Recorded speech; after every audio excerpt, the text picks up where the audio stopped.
I'm talking to class 12th students. सो बेटा कैसे हैं आप लोग। और आई होप आपकी अच्छी स्टडीज़ भी चल रही हैं और आप रेस्ट भी ले रहे हैं साथ साथ, और प्लेंटी ऑफ फूड आइटम्स जो हैं आपकी अच्छी सी, जैसे फ्रूट्स हैं, वेजिटेबल्स हैं, मिल्क, ये सब आप कंटिन्यूटी में ले रहे हैं। तो इसको आपने अच्छे से डाइट अपनी अच्छी रखनी है इस पेंडेमिक सिचुएशन में। तो चलिए अब हम जो आज का जो टॉपिक है वो स्टार्ट कर रहे हैं, जिसमें हम पिछली बार जब मैंने आपको जेनेटिक डिसऑर्डर स्टार्ट करवाया था तो उसमें मैंने बोला था कि ऑटोजोमल डिजीज़ के बारे में मैंने बात की थी स्टार्ट, और उसमें मैंने बात की थी डाउन सिंड्रोम से स्टार्ट किया था, अगर आपको याद हो, नहीं तो उसको भी देख लीजिएगा आज एक बार। डाउन सिंड्रोम में मैंने बोला था इसको हम 21st ट्राइसोमी भी बोलते हैं, क्योंकि जब हम कैरियोटाइप बनाते हैं तो हमें मालूम लगता है कि जो 21st क्रोमोसोम का है वो पेयर होना चाहिए, ऐसे वो पेयर होना चाहिए, लेकिन हम देखते हैं कि वो पेयर नहीं, एक और क्रोमोसोम वहाँ पे जो है दिखता है, यानी कि ट्राइसोमी होने चाहिए थे 2 तो हो जाते हैं 3।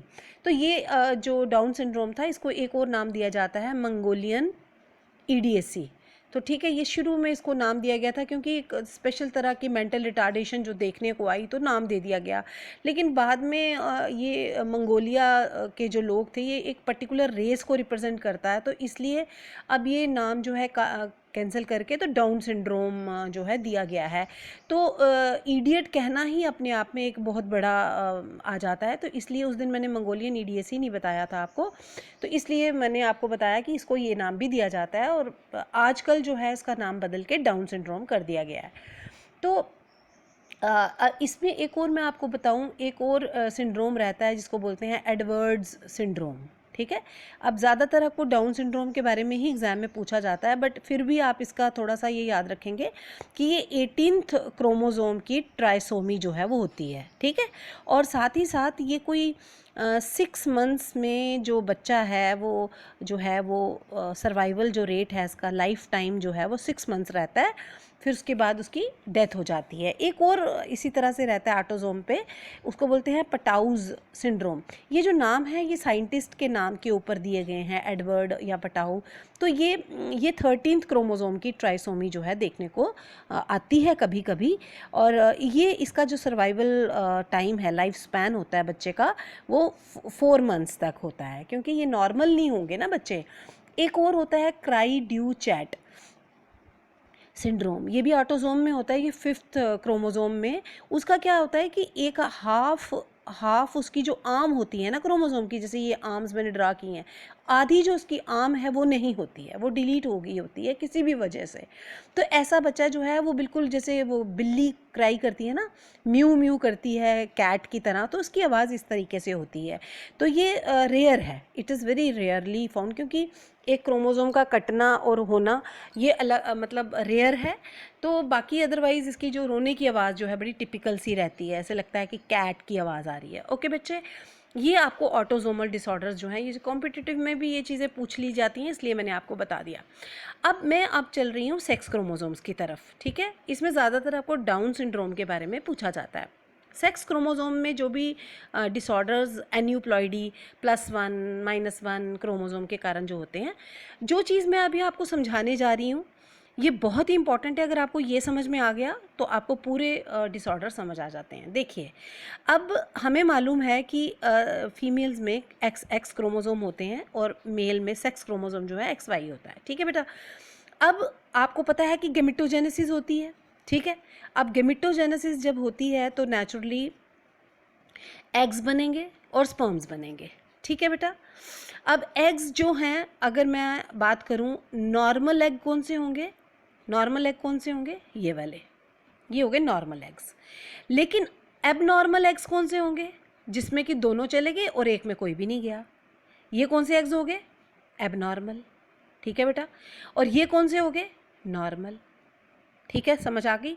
इसी तरह से अगर इसकी मैं बात करूँ स्पर्म्स की, तो आप देखें ये हो गया नॉर्मल स्पर्म या एंड्रोस्पर्म जिसे बोलते हैं, गाइनोस्पर्म।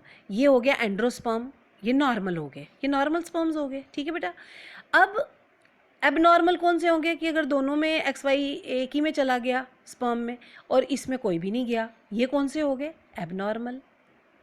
ठीक है बेटा। अब मैंने ये भी बोला है कि एज के ऊपर भी डिपेंड करता है, और जब मियोटिक डिवीजन हो रही होती है उस समय भी ये इस तरीके के एबनॉर्मल स्पर्म्स और एग्स बन सकते हैं। कई बार तो जो ट्राइसोमी भी, जैसे एक्स एक्स एक्स भी बन जाते हैं, कभी कभी एक्स एक्स वाई का मतलब ये मैं आपको आगे बताती हूँ कि कैसे होगा, इसको मैं अभी छोड़ती हूँ, आपको कन्फ्यूजन ना हो। अब देखिए, अगर तो ये नॉर्मल एग जो है, नॉर्मल जो एग है अगर नॉर्मल स्पर्म से मिलता है तो ये तो नॉर्मल फीमेल हो गई, और अगर यही वाला नॉर्मल जो है इसके साथ मिलता है तो ये तो नॉर्मल सन हो गया। ठीक है बच्चे। लेकिन अगर ये वाला जो है, अगर ये इसके साथ मिल जाता है तो क्या क्या आ गया? X x and y. अब ये तो +1 हो गया ना, ये तो नॉर्मल नहीं ना हुआ, ये तो +1 ऑफस्प्रिंग बन गया। और अगर देखिए आप, ये x है और ये आ गया, ठीक है, XO आ गया, देखो एक इसका x आ गया, इसका आ गया, अब ये -1 हो गया। इसको हम बोलते हैं ट्राइसोमी। ठीक है, इसको हम बोलते हैं मोनोसोमी। ठीक है बेटे। और कभी कभी ये वाला जब मिल जाए अगर इसके साथ, ये क्या आ गया? देखो आप कैसी कैसी पॉसिबिलिटीज़ बन रही हैं। अब ये देखो, अगर ये और ये आ गया, बेटे आप उसको ध्यान से देख लेना वीडियो को बार बार करके, एक्स एक्स और एक्स आ गया। देखो अब आप देखो, अगर ये फर्टिलाइजेशन गेमिटोजेनेसिस हो गई, अब ये कौन सा गेमीट किस गेमीट से फ्यूज़ करता है, इट इज़ पर चांस। ठीक है। अब आप देखो कि जब ये बना, ये तो नॉर्मल हो गया, ये भी नॉर्मल, लेकिन ये तो एबनॉर्मल है, ये एबनॉर्मल है, ये एबनॉर्मल है, ये भी एबनॉर्मल है। इनको हम क्या बोलते हैं? ये डिफरेंट नाम दिए जाते हैं, इनको हम सिंड्रोम्स बोलते हैं। ठीक है। अब अगर आपको एग्जाम में आता है कि सेक्स क्रोमोसोमल डिसऑर्डर्स जो हैं वो बता दीजिए, तो आपको नाम से भी आ सकता है कि सेक्स क्रोमोसोम का बताओ या ऑटोसोम्स का बताओ। तो ऑटोसोम्स में तो डाउन सिंड्रोम का मेन आ जाता है और बाकी इसके बारे में आपने बताना होता है। लेकिन जब सेक्स क्रोमोसोम्स के बारे में आपको पूरा क्वेश्चन आ जाता है तो आपको इस तरीके से समझ से करना है। अब आपको मैं बताऊँ, अब ये जो सिचुएशन है जिसमें कि क्रोमोसोम नंबर होना चाहिए था क्या? 46, यहाँ कितना है? 45। बना कैसे? ये बना कैसे है? एबनॉर्मल एग के साथ। अब ये चीज़ें आपने खुद लिखनी है। एबनॉर्मल एग फ्यूज़ कर जाता है किससे? नॉर्मल स्पर्म के साथ। आई बात समझ? यानी कि उसमें कोई क्रोमोसोम था ही नहीं और ये बन गया हमारे पास 45। ऐसे सिंड्रोम को हम बोलते हैं टर्नर्स सिंड्रोम। ठीक है बच्चा, ये आपने ध्यान से देखना है। टर्नर सिंड्रोम हो गया ये वाला। ठीक है बच्चे। अब देखिए, ये जो बना +1 वाला, इसको हम ये कैसे बना?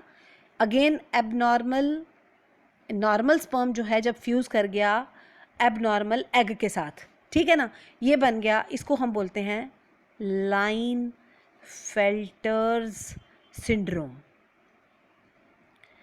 आई थिंक आपको समझ में आ रहा है। ठीक है बच्चे। अब अगर मैं इसकी बात करूं, इसको आप बोल देते हो सुपर फीमेल्स और इसको आप बोल देते हो सुपर मेल्स। देखो, अगर और जितना ज़्यादा एक्स होता है उतनी ज़्यादा मेंटल डिफेक्ट जो है वो देखने को मिलता है। ठीक है। अब इन दोनों की नॉर्मल फर्टिलिटी हो सकती है, इनमें नॉर्मली ये फर्टाइल हो सकते हैं और एक्सट्रीमली लॉन्ग होंगे, ये इनकी जो हाइट है वो बहुत ज़्यादा होगी। ऐसे लोगों का जो मैं बताऊं सुपर मेल्स का, तो ये क्रिमिनल बेंट ऑफ माइंड होता है। क्रिमिनल बेंट ऑफ माइंड, बहुत क्रिमिनल बेंट, और बहुत शार्प इनका आईक्यू होता है। 80 to 120 आईक्यू जाता है इनका। ठीक है। ये आपने, मैं असली बता रही हूँ कि आपको ये ध्यान रखना है। इस तरीके के आप सोसाइटी में कुछ ना कुछ आप एनकाउंटर करते हैं लोगों को। कभी कभी ऐसा ड्रामा में भी सही जो सीन्स में भी दिखा दिया जाता है कि ऐसे बंदे ने मतलब ऐसे खून कर दिया या ऐसे काट ही डाला बंदे को। तो ये नॉर्मल मेंटल लेवल के लोग नहीं होते, इनको क्रिमिनल बेंट ऑफ माइंड भी इन लोगों को बोला जाता है। आईक्यू इनका बड़ा, ऐसी ऐसी वो बनाएंगे, आइडियाज़ लाएंगे, ऐसे ऐसे मर्डर करेंगे होंगे किसी के कि जो बंदा सोच भी नहीं सकता कि ये किसी ने किया होगा, बट वो करते हैं। इसी तरह से आप ये एक बात याद रखनी है आपने कि जितने ज़्यादा एक्स होंगे उतना मेंटल डिफेक्ट भी माना जाता है, ठीक है। अब हम मेन बात करेंगे यहाँ पे टर्नर सिंड्रोम और लाइनफेल्टर सिंड्रोम की, ठीक है बच्चे, क्योंकि ये एग्ज़ाम में आपको बहुत बार आता है। अब चलिए हम पहली बात करते हैं किसकी, टर्नर सिंड्रोम के जो सिम्टम्स हैं। टर्नर सिंड्रोम के सिम्टम्स मैं बोल रही हूँ, इनके सबसे पहले ये स्टराइल फीमेल्स होती हैं, ठीक है, स्टराइल हैं, दे आर नॉट फर्टाइल। इनके जो ओवरीज होती हैं वो रूडिमेंट्री होती हैं, रूडिमेंट्री ओवरीज होती हैं इनकी, और उस ओवरी में they are filled with connective tissue, ठीक है, कनेक्टिव टिश्यू यानी कि फंक्शनल नहीं रहेंगी ना, फिर कनेक्टिव टिश्यू से भी फिल्ड होंगी। उसके बाद जो अनडेवलप्ड बोल दें या अंडर डेवलप्ड बोल दें ब्रेस्ट्स, दे आर अनडेवलप्ड, ठीक है बेटा।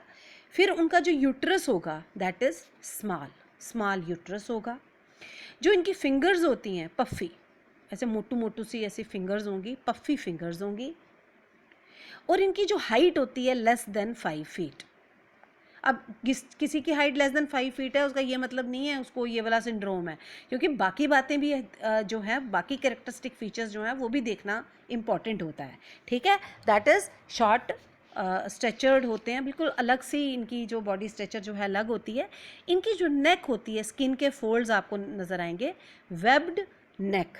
और इनकी जो इंटेलिजेंस जो है इनकी एबनॉर्मल होगी, एबनॉर्मल इंटेलिजेंस, रिटार्डेशन जैसा भी आप कह सकते हो, एबनॉर्मल इंटेलिजेंस होगी। इसमें कहीं ना कहीं कार्डियोवेस्कुलर कार्डियोवेस्कुलर एबनॉर्मेलिटीज़ होंगी, ठीक है बच्चा, कार्डियोवेस्कुलर एबनॉर्मेलिटीज़ होंगी। हाँ, इनमें एक और बात होती है, हियरिंग जो है, सुनने की कैपेसिटी जो है वो भी कहीं ना कहीं इम्पेयर्ड होती है, हियरिंग इम्पेयर्ड होती है, ठीक है बेटा। और एक और बहुत बड़ी जो इम्पॉर्टेंट बात है, मे और may not menstruate. Menstrual cycle जो है वो हो सकता है हो ना हो, तो अगर नहीं होगा तो naturally they will not ovulate और ओव्यूलेट, ये दोनों बातें आपने याद रखनी है, ठीक है बेटा। आई होप ये टर्नर सिंड्रोम आपको समझ में आ गया। अब हम चलते हैं लाइनफेल्टर की सिम्टम्स की हम बात करते हैं। लाइनफेल्टर्स ये भी आपने याद रखना है कि जितनी ओवर एज में मैरिजेस होंगी या बच्चों की जो कंसेप्शन होगी तो ये प्रॉब्लम्स देखने में आती हैं। और एक बात मैं ये भी बता दूं कि इस टर्नर सिंड्रोम की प्रॉब्लम कोई 3000 में किसी एक को हो सकती है, किसी एक को 3000 में, तो आप सोच लो कि ये प्रॉब्लम भी देखने में आती है, बट जो बच्चा पैदा होता है उसका कोई इसमें फॉल्ट नहीं है, ठीक है। लाइनफिल्टर सिंड्रोम के बारे में मैं बता दूं, जैसे उसको मैंने स्टेराइल फीमेल्स बोला, तो क्योंकि इसमें वाई रहता है XXY के साथ, मैंने पहले ही आपको बोला ये XO के साथ है, तो ये स्टेराइल कौन सी होंगे, मेल्स होंगे, स्टेराइल मेल्स होंगे। इनमें जो टेस्टिस होंगी दे आर अनडेवलप्ड टेस्टिस होंगी।